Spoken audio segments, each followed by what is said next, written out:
Hello everyone, welcome to Wind Down Wednesdays. I'm your host Paula Taylor and this is episode 122.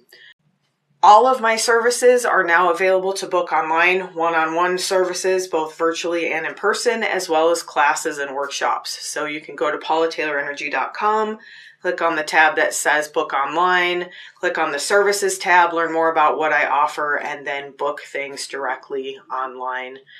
And if you can't find a spot that works for you, you can always message me. There's a way to message me through the website. And as always, if you are enjoying the show, there are multiple ways you can support it. You can rate the podcast, share it with a friend. You can support me financially by donating directly at paulataylorenergy.com on the podcast tab. There's a PayPal donation link. You can donate through Anchor, which hosts the podcast, and those links are in the notes. And then you can join my Patreon community, and we're going to talk a little bit more about yearning to belong tonight. And one of my intentions with the Patreon community is to build a space of belonging, to build a heart-centered space of safety, which is really important when it comes to this feeling of belonging that we're going to talk about. So that link is in the video. It's also in the show notes for the podcast.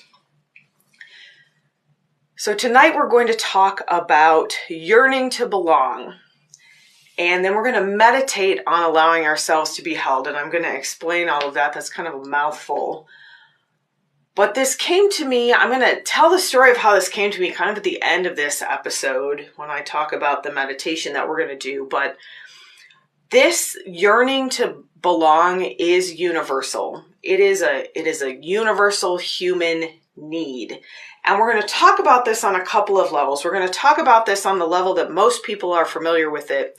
Then we're going to talk about it on a deeper level. And then we're going to come back to that kind of level where most people live in terms of how they think about this idea. So if I said to you something about yearning to belong or how people want to feel like they belong, what would probably come to your mind is belonging to something outside yourself.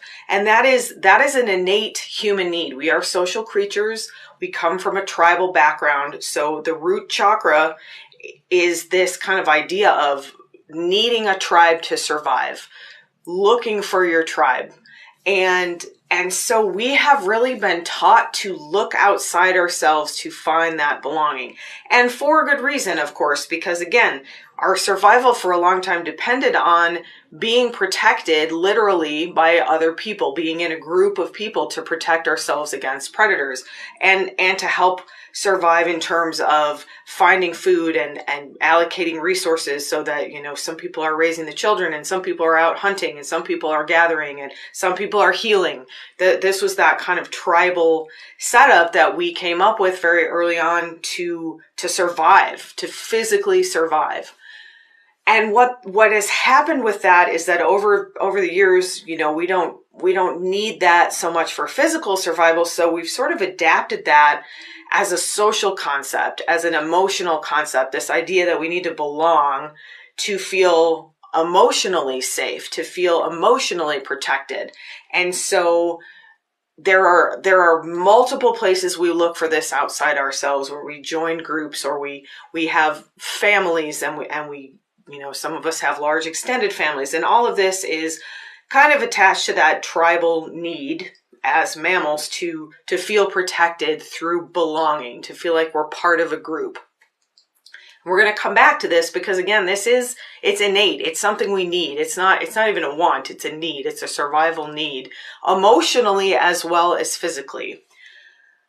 But unfortunately, what has kind of happened for a lot of us, maybe even most of us, is that we have internalized this idea that belonging is something that happens outside of ourselves. We need to belong. We need to be accepted, right? If you have any kind of social interaction at some point in your life, you have, this happens a lot of us when we go into school, you encounter these situations when you first start being social as a child of how do I fit in?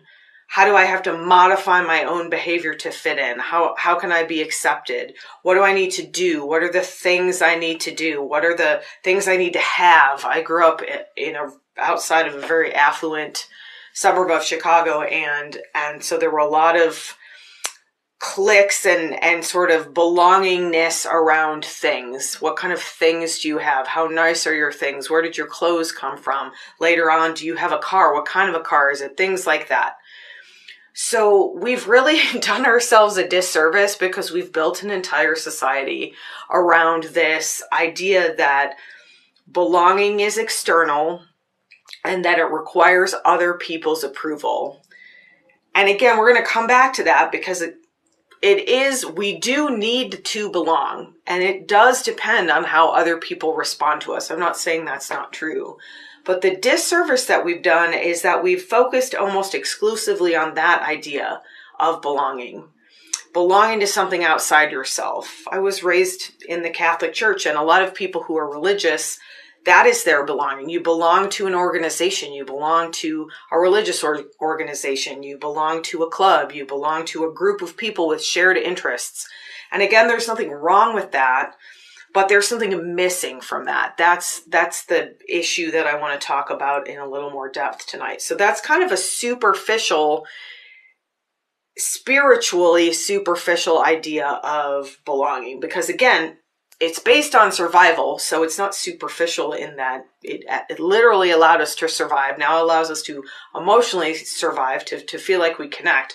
But the problem that I think a lot of people have, and maybe don't realize they have, is that there's something missing from that, and that's why I'm calling it superficial, because we have this deep spiritual yearning to belong.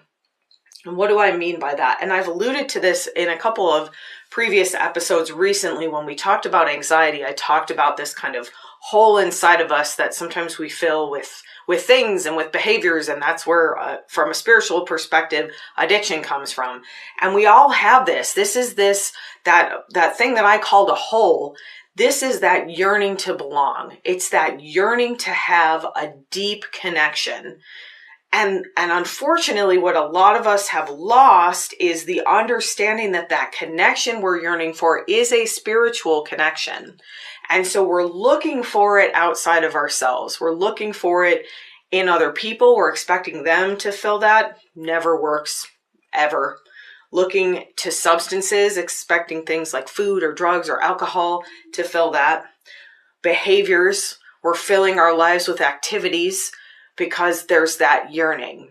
And like every spiritual process we ever talk about, the first step is awareness. And so I'm talking about this because I think a lot of people still haven't kind of connected these dots. This idea that there is a deep yearning for belonging in us that cannot be filled by other people. It cannot be filled by substances. It cannot be filled by behaviors because it is a spiritual yearning. When I talk about it in terms of a hole, it's a spiritual hole. It's an energetic hole. It's this yearning to feel this deep connection that makes us feel like we belong, that makes us feel like we're here for a purpose, like we're on this earth for a reason, and to make us feel like we're connected to something larger than ourselves. And so again, we've sort of developed a social system of like, yes, I can belong to a community of some sort, and that is something that's larger than myself, but that alone is not going to fulfill that yearning. And that's why we're going to come back to it, because what we need to do first is develop that connection within ourselves. Not looking outside of ourselves, we need to find, as I would put it, as we just talked about a couple weeks ago, last week, claiming your light and letting it shine. Right? So that's that light. We need to uncover that light, and you can use any word for it you like. I really like light. It's a little bit less charged than some words like God, definitely less charged than a word like God. God, spirit, source, higher power, whatever word this is, energy, universal energy, life force energy, prana, chi, ki. I mean, we could do a whole show where I just list words for energy or for spirit, for source, whatever. I like light because, again, because I like metaphor, it's a good metaphor. It's something you can kind of visually see, because we've been trying since we were around to quantify, to describe the energy that we call God. And there's a whole religion based on, like I was raised with this idea of sort of this old man with a beard, that kind of God. That's not what it is, but we don't know. Our minds just cannot comprehend. And that, I like light, because light, if you think about something like the sun, I mean, light is really the source of everything. Light is the source of life. Without light, without sun, we don't have life. So anyway, you can use any word you want there. The idea is this deep yearning to belong at a spiritual level is about connecting with our light, is about recognizing that there is this beautiful, amazing force, much larger than our physical, personal ego self in this life. And we crave that connection. And some of us literally kill ourselves looking for that connection in the wrong place, looking outside ourselves for that connection. And yes, when we do our meditations, I talk about calling energy in from outside our physical body. But really what we're doing is inviting the natural flow of energy within our body to kind of clarify and expand, to uncover that light. Because the only place to find that sense of belonging is within ourselves, is within this spiritual connection. And we can ask for help, and we're going to do that in tonight's meditation. I don't want to get too far ahead of myself, but I talk about your spiritual support team. There are beings, entities, I don't know that I like any. There are energies that are seemingly separate from ourselves because we have this physical container that we're in, that we can call in to help intensify that connection, remind us of that connection, to help brighten that light, to uncover that light, to let go of frequencies. But ultimately, this is internal work. This is done by looking inside of ourselves, by expanding our energy, allowing it to flow, letting that movement happen. And as that flow of energy starts to happen, then we do start to feel connected, because energy is all around us. Energy is just vibration. And scientifically, we're starting to recognize what that is. And I talked about that last week. I talked about my psychiatrist and how he mentioned the quantum field, the quantum universe, and everything in the quantum universe is vibration. Whether it's the vibration of sound, that I am more familiar with those waves. There's light waves, they move in a different direction. Still waves, still vibration. Particles move in a vibratory pattern. That is what energy is. It is vibration. And at the root of everything, I'm getting a little off topic here, but it feels important. I can hold up a solid object. I'm holding up a Tibetan bowl right now. This looks solid. If I invite my bowl, if I ring my bowl, it feels like I hit a solid object, and then it makes sound and waves come out of this object. But the object itself is actually vibration. This is particles vibrating, right? This is electrons and neutrons and atoms and, molecules bouncing back and forth. And we just don't see that at this level. What we see is a solid. But at the quantum level, as you get smaller and smaller and smaller particle-wise, everything is vibration. And so our yearning to belong, our yearning to feel accepted and seen and recognized and to know who we are, to remember who we are, cannot be achieved without accessing that vibration. That is what energy work is. That is why I say every week, this is the foundation of everything I do, because everything else rests on top of that. And so when we start working with that vibration, when we start recognizing it within ourselves, then we start to expand our field and we start to realize this is all around me. Energy is everything. Energy imbues everything. And so at a quantum level, I am everything. I belong everywhere. Sometimes it doesn't feel that way. When you're stuck in trauma frequency or when you're having difficulty emotionally, physically, whatever it is, it's really easy to feel like, I don't want to be here. I don't belong here. I don't like it here. I'm going to tell a little bit of a story about that. But at a fundamental level, we are everything that is here. We are made of the same material. And so that deep yearning can only be satisfied with that recognition, with that connection, with that invitation is really what it is. We're just inviting awareness. I invite myself to remember that I am light, I am vibration, I am sound, I am a million particles vibrating around and interacting with other particles that vibrate around. And some of them look like objects, and some of them look like people, and some of them vibrate back at me. It's really kind of mind-blowing when you think about it that way, but it's also kind of a lot simpler than sometimes we make it seem. When we talk about spiritual things, they get very abstract, they get very esoteric. And really, this is practical work, and that is why I do this work. So let's go back to this idea of belonging to something outside of ourselves, because here's the trick.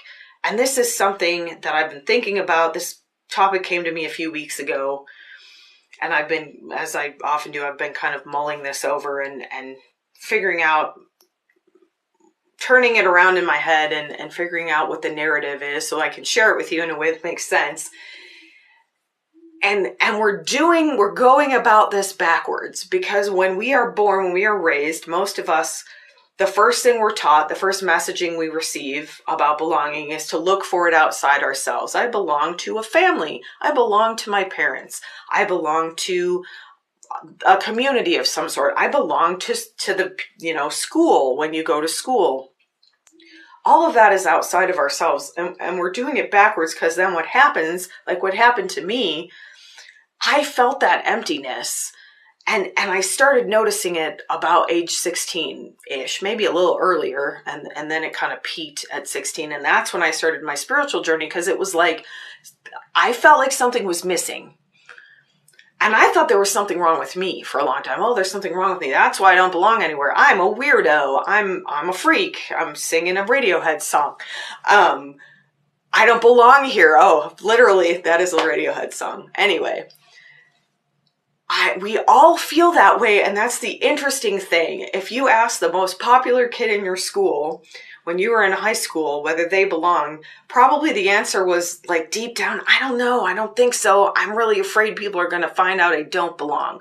And again, that's because we were taught this in the wrong order. So what happens to a lot of us is that we don't feel like we belong anywhere, and that literally kills people. I was thinking about this earlier, and I was thinking about people who commit suicide, and there have been a lot of very famous people who've committed suicide. And the question always is, people ask, they seem like they had it all, right? They seem like they had so much. And again, that's an external view. Inside, we don't know how they felt. We don't know how lonely someone is when things look on the surface like, I've got a great family, and I've got friends, and I've got a community, and I've got all these things. That is not enough, because it doesn't fulfill that deeper yearning. And so for a lot of us, that spiritual journey starts when we start to recognize, like, there's something missing, and I want to know what it is. That's how mine started. And that's what led me to spirituality and energy and this understanding that, again, we're doing things backwards. So when we come to that internal belonging, to that spiritual belonging, we have to do that first before we can truly find the tribe, find the external belonging. Because again, I said that is innate. We are social creatures. We need to be social. We need to feel like we have a community. For physical safety originally, now for emotional safety, for emotional support, sometimes for physical support as well. So when we start first with that inner sense of belonging, then when we go back to the outer, we start to attract people who vibrate on the same level as we do. On the same level sounds hierarchical. I don't mean it that way. People with similar vibrations. And you might say, well, when I join a group, because I joined a group of hikers because I like hiking and they like hiking, that is one layer of vibration, absolutely. But you might find that just under the surface of that, you have nothing in common. And you might find that you get hurt in situations where you've come into something with an expectation of being safe, of being held, of being loved in some way, and it doesn't happen. And that is because of that external kind of what I called a superficial idea of what belonging is, of what connection really is. So when you work on that connection with your spirituality, your light, your source, whatever word you want to use, your own energy, and you start to develop a sense of who you are, you start to become aligned, you start to become clear and expanded and in a somewhat of a state of harmony. We're never perfect, of course. Then after that exploration, after that growth, after that, sometimes we call it hermit mode, when we start to look outside of ourselves again, our vibrational field starts attracting people with a similar vibrational field. And the more clear and expanded and harmonious our vibrational field is, the more we attract that to us. And so then when we look outside ourselves for a community, we start to find true safety and true acceptance and true unconditional-esque love, because I don't think most of us will never be perfect at that.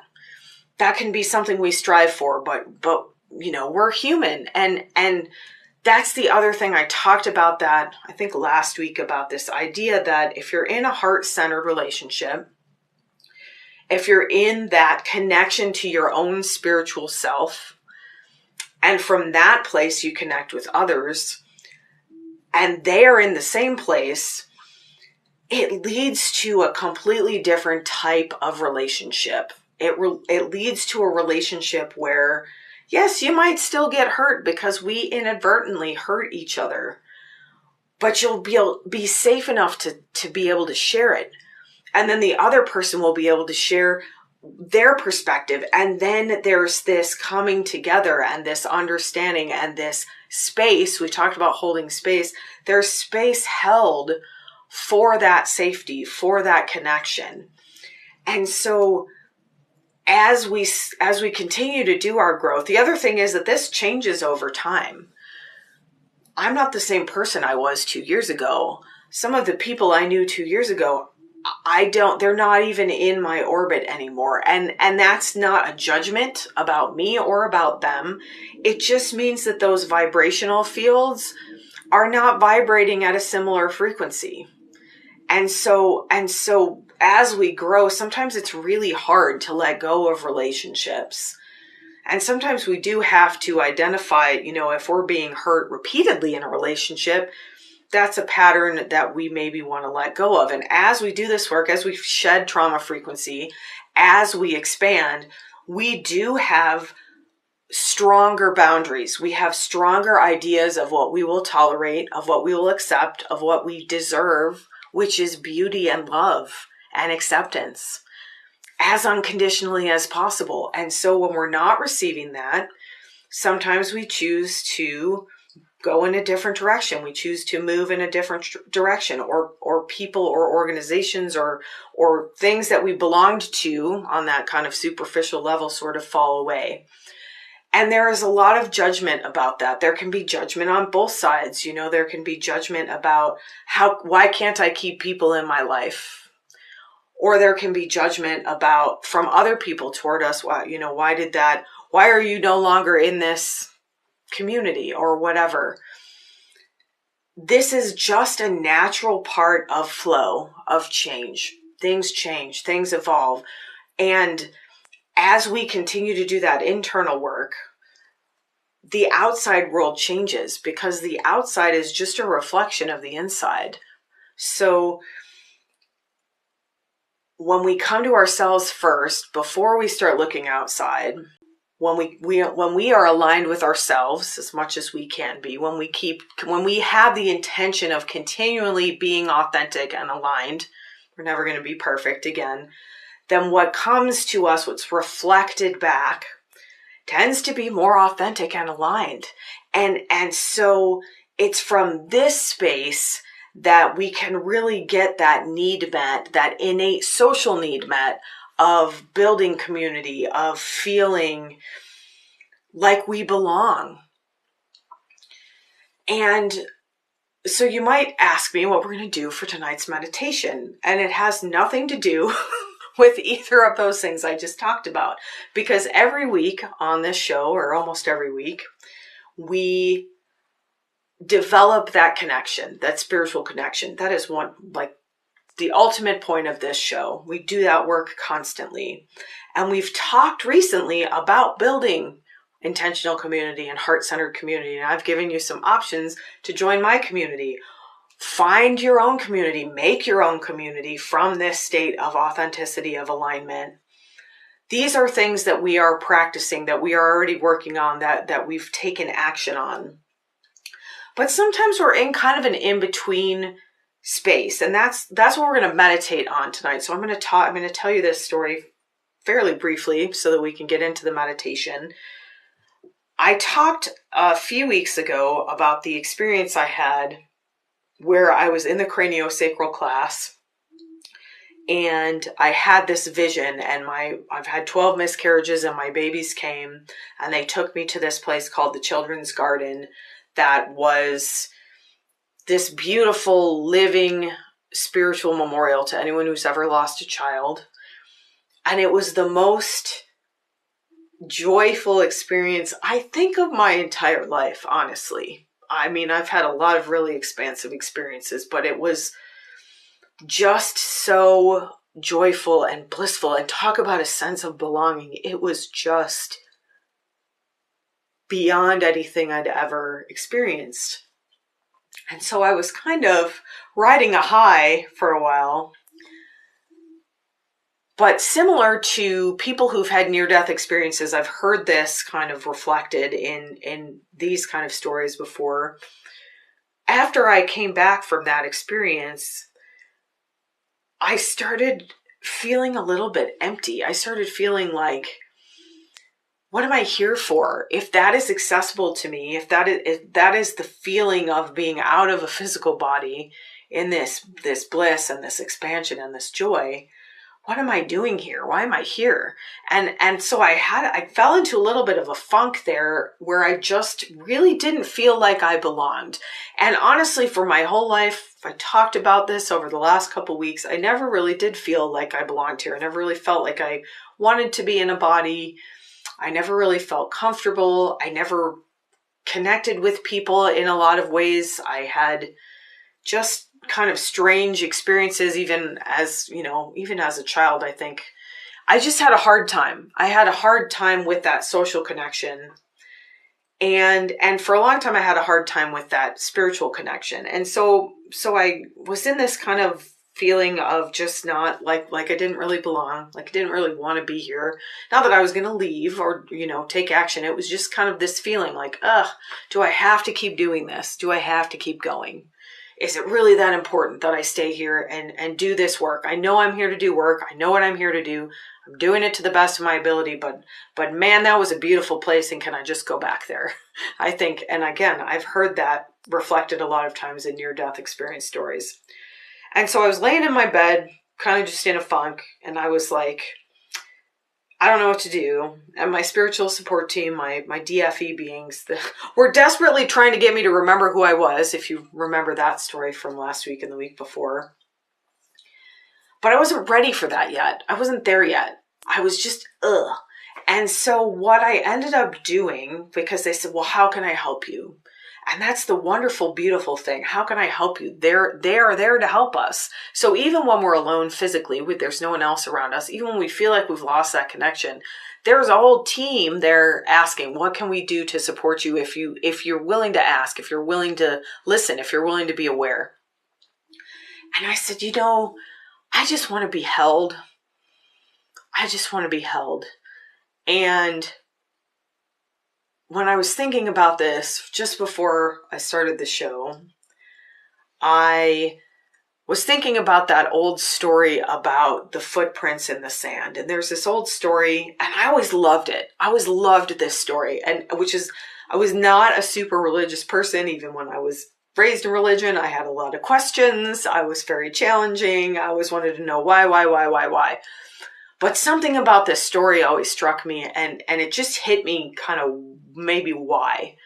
So there's this old story, and you've seen it probably. They used to print it on pictures and books, and it was, you could find it in like tourist shops and stuff. And it's this idea that at the end of a person's life, they met Jesus. That was the way I was told. So we'll stick with Jesus. And they looked back on their life and they saw these footprints in the sand. But they noticed that at the hardest part of their lives, there was only one set of footprints. And so this person says to Jesus, I see that you were walking with me. Why at the hardest part of my life was I so alone? Why do I only see one set of footprints? And in this story, Jesus says to this person, my child, that is when I was carrying you. And I think there's something so moving on that deeply yearning level about being held, about being carried, about not being alone.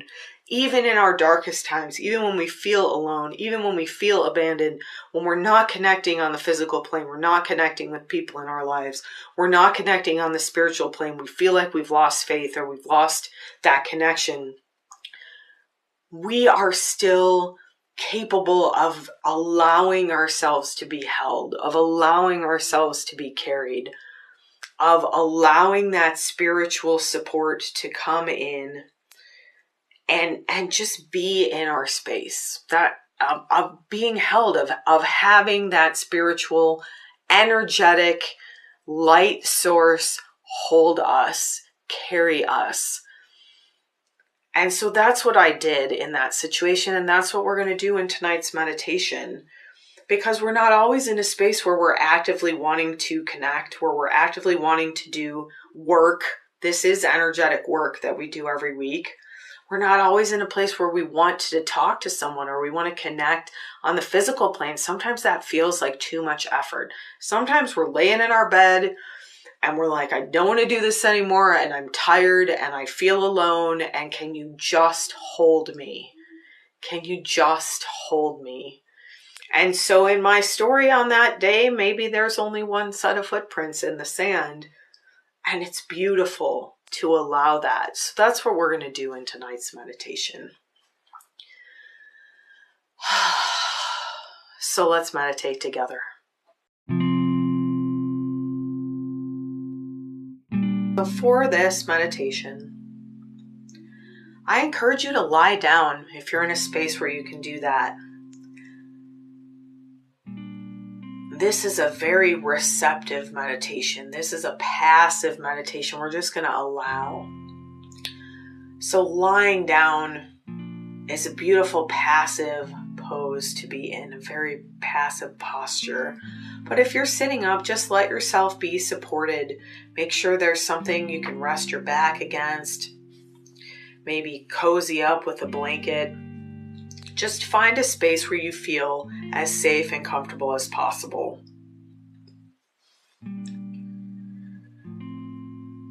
And then we'll begin, as we almost always do, with 3 to 5 of those beautiful deep oxytocin breaths. We're going to let the breath float in through the nose, let the belly float out, and then as we sigh that breath out, we're going to use that audible ha sound, just inviting the body to feel safe.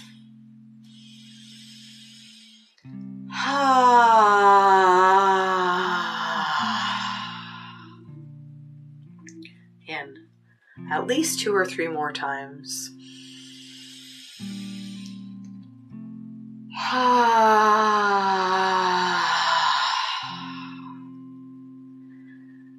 Do that at least 2 more times, maybe 3 or 4. Let your intuition guide you. Maybe you want to move your body just really gently here, just kind of rotating wrists and hands, moving your neck around. If you're sitting, maybe you do a few little torso rolls each direction, just very gently, maybe 20% of your capacity here. Again, just inviting some safety into the body, inviting yourself to feel like you belong in your body, that it's safe to be there. And then as you're ready, I want you to bring into your space that beautiful energetic sanctuary. And if you're not familiar with that, we're just going to imagine that we're sitting in the beautiful, safest space we could possibly imagine. This is like your idea of paradise. This is your energetic sanctuary. You control what happens in this space. Nothing can harm you here. Everything that happens here is safe and for your highest good. So just notice here where you're sitting or standing or lying down. Look around. What does your sanctuary look like? Sometimes it changes even if we've done this practice a lot. So just notice where you are in your sanctuary.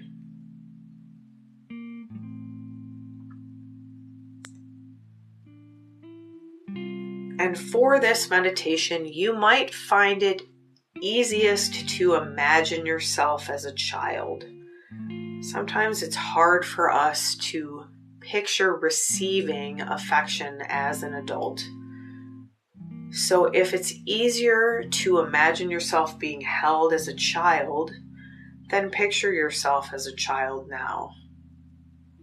And what we're going to do next is invite a member or members of our spiritual support team to come into this space to hold us. So for you, this might come in the form of picturing a loved one, someone you felt very safe with, maybe someone who's passed on, someone like a grandmother or a grandfather, or somebody who had that unconditional acceptance of you, or who you felt that around, who you felt fully accepted by, who you felt saw you, who you felt you truly belonged with. And this doesn't have to be a relative. It doesn't have to be a person. That's a place to start. Maybe it's a beloved pet. Maybe this is a completely non-humanoid or earth life form. Maybe this is a light that you feel held in. Maybe this is just the idea that this place you're in is holding you. Maybe you've got a blanket and that feels really safe. It doesn't matter what your visualization is here. The point, the intention is to allow yourself to be held. Maybe you find a hammock between two trees and there's something about it that just feels so safe and comforting, like you've been there a million times before. Find the visualization, the intention that works for you. And if you can't see it, that's completely fine. You don't have to be able to even picture this. You can describe it. You can just set the intention. The idea here is to completely surrender to this feeling of being held with so much love, with so much support, with so much empathy and compassion. Whatever or whoever is holding you here loves you without condition.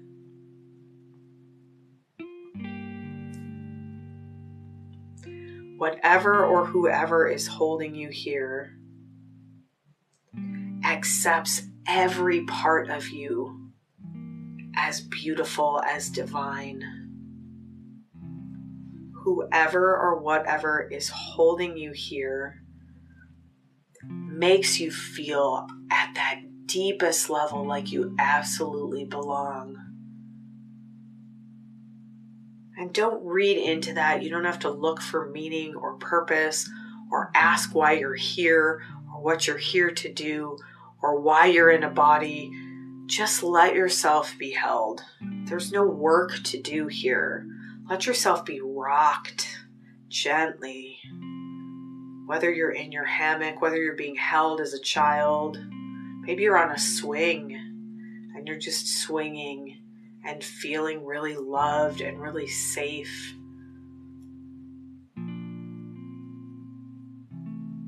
Just allow that feeling of being supported, of being held, of being truly seen and loved to come fully into your being here.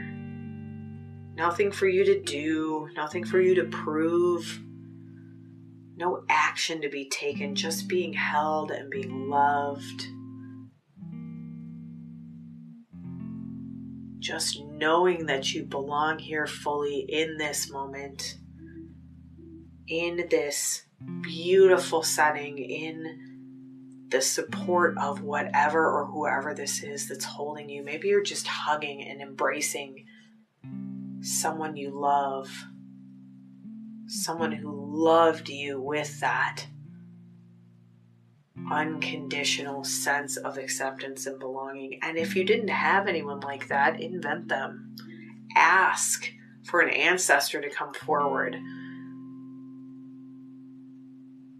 Ask for an entity, a being, a light, whatever it is. Let it come and hold you. Let it come and hold you.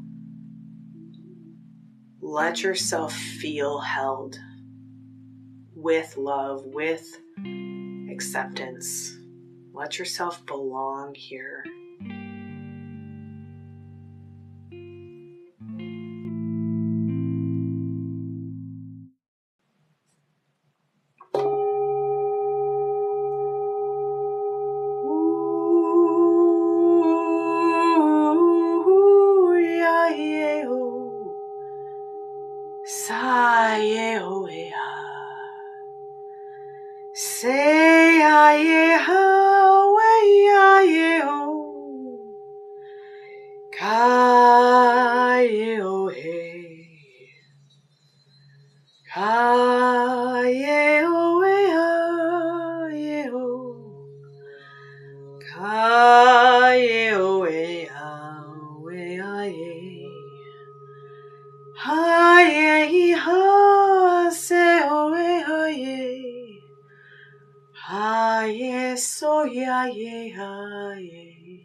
Say hi,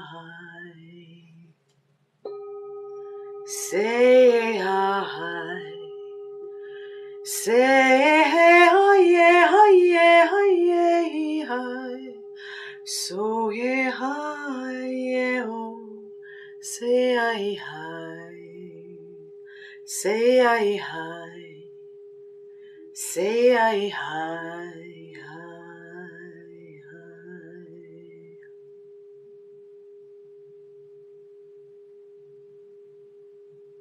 Feel your body relax now. Feel yourself heavy and supported. Feel yourself rocked and loved and accepted.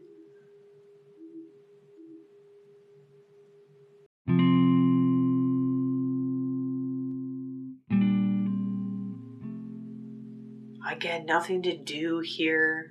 Don't give in to the temptation to be active.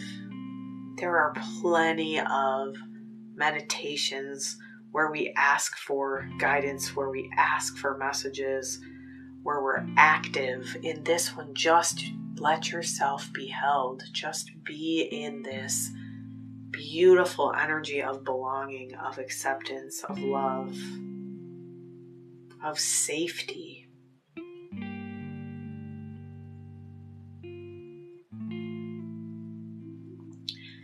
And if you're in a space where you're safe to fall asleep and you'd like to drift into sleep from this state, what a beautiful way to drift off into sleep, being held, being rocked, being loved, being accepted. If you're coming back to the rest of your day or evening, be slow about it. Don't rush. Stay for a few more moments in this embrace. Whether it's the embrace of just the environment you're in, or that cozy blanket or a hammock, whether it's the embrace of someone you love or someone who showed up for you in this space. Maybe it's someone you've never met in life or someone you didn't know. Maybe it's an energy or a light. Maybe it's a pet or an animal. Whatever it is, just sit in this acceptance, in this love. Let yourself surrender into being held for a few more moments here.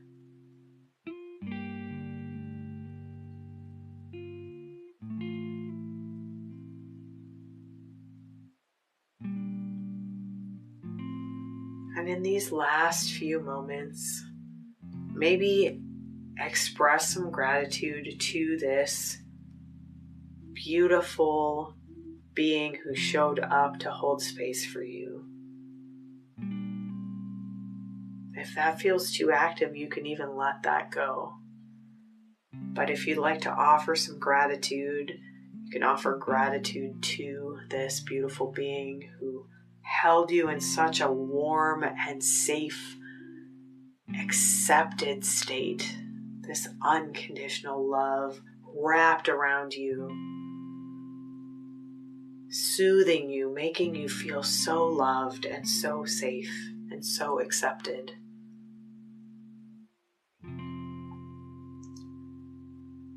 And know that you can come back to this anytime you like, as many times as you'd like. You can make this a regular practice of feeling accepted, of feeling like you belong, of being held. But as you're ready now, with gratitude, say thank you and let go of your being. Come back to yourself. Come back to the room. Let go of that energetic sanctuary with love, with gratitude. Notice any shift in the way you feel, any shift in how your body feels. But let go of judgments here.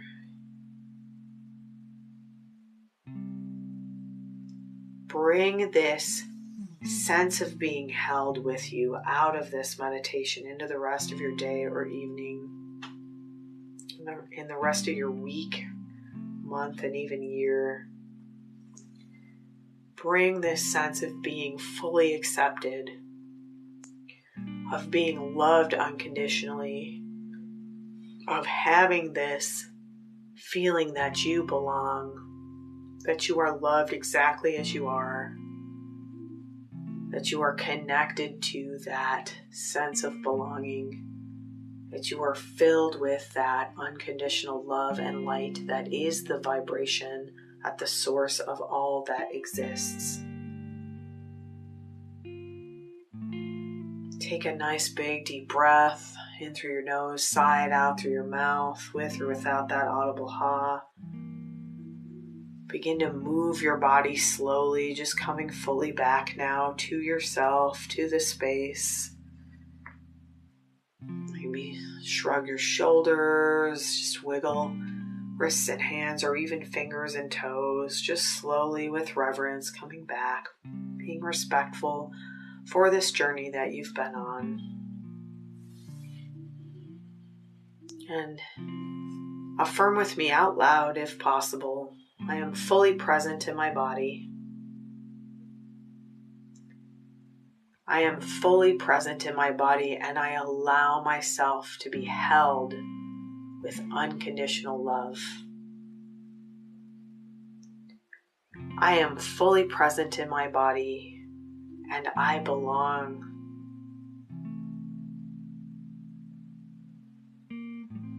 As you're ready, take another breath or two if you'd like. Move around a little bit more. And as you're ready, you can open your eyes. Thank you so much for joining me. Thank you for belonging to this community, this heart-centered community of safety and love and acceptance. You deserve those things. Have a beautiful rest of your evening.